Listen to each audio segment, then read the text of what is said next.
Good morning, welcome to Headline Focus here live on Core Politics with me, Rob Double. It is the 1st of March 2018. Let's have a look at what's making the political news at the start of this month. So, Prime Minister Theresa May is prepping her big Brexit speech on Friday. Now, what does that mean? It means basically she's got two big meetings she's got to get through today in order to secure and make sure the foundations are all secure on this speech tomorrow.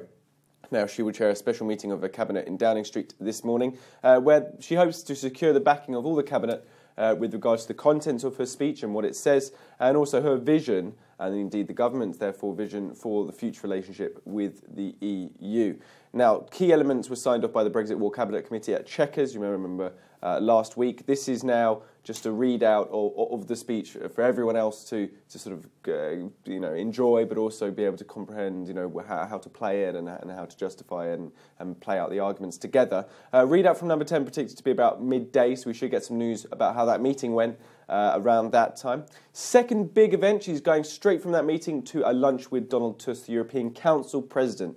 Now, the details of the speech are going to be the key thing, which is going to be the contents of that lunch meeting. She's going to be briefing him on what the key points are going to be made and what the key responses perhaps to the draft withdrawal agreement, which was published yesterday by the European Commission. Now, obviously, managed divergence is the government's main proposition to the EU in terms of a future relationship. Donald Tusk has already poured scorn on that idea, so this lunch will be very interesting to see if they can smooth over any of those details with regards to Theresa May's vision for that relationship. As I mentioned there, the draft EU agreement was published yesterday. This was effectively putting into legal terms what was agreed in December when Phase 2 was allowed to start, effectively. Now, the key thing with this is going to be very interesting because if you've been watching our Inside Europe's from yesterday, you will see there's been a bad response from the UK regarding the contents of this draft withdrawal agreement. So there's quotes from British officials this morning saying it was actually much worse than we were expecting. As I say, have a look at Inside Europe and our interviews yesterday to see some of the reactions we got from MEPs who were around on the day. Next up, Conservative Brexit clash. Now, really quite surprising in the news today, some quite prominent faces of the Conservative Party, both past and present, have really gone to war with each other in front of the UK press. Now, this is mainly to do with former Prime Minister John Major. He's, in the Daily Mail, called Major the Brexit hypocrite after he gave a speech yesterday, obviously perfectly timed, same day as the draft agreement from the EU came out, advocating for a free vote for MPs on the final Brexit deal. Also, therefore, putting enormous pressure on Theresa May not to force her MPs to vote with her in the negotiated deal that she gets. He did, however, say, he wished the Prime Minister well in the negotiations. It wasn't just a complete and utter pull the rug from underneath Theresa May's feet.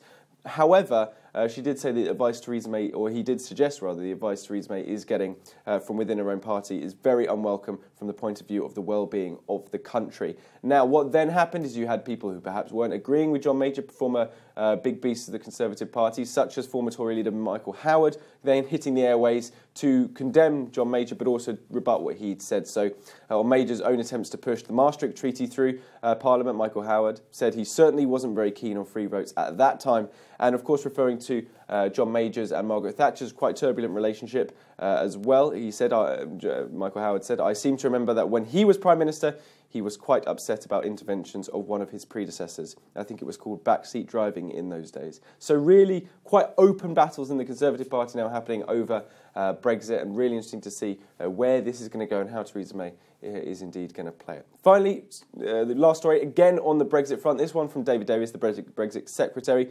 He's threatened Britain will refuse to pay the multi-billion-pound Brexit bill if the EU continue with what they outlined in their draft agreement, which is effectively to force the UK and particularly Northern Ireland into the customs union and the single market if there is no solution found over the border issue in Ireland. Now, until they back down, David Davis says the UK will refuse to pay the bill. Obviously, the bill is incredibly important for the EU. That's sort of 11, 12, 13 billion pounds worth of contribution every year, which they would somehow have to recoup through cuts or getting other members to pay more.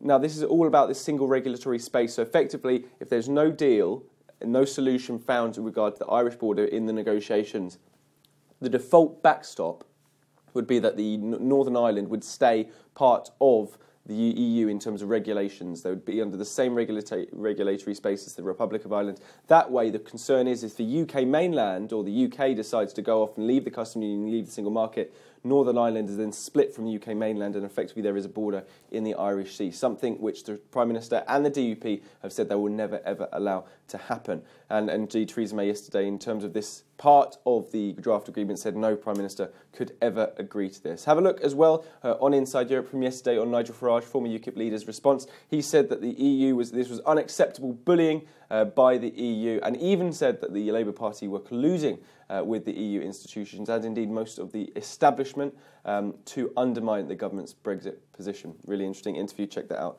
on our channel now. And that's pretty much it for today and the start of the month. You're up to date. Don't forget you can find all the latest on what we're doing here on Core Politics on our Facebook page and Twitter right here. But from me and all the team here at Core London, have a fantastic start to your March.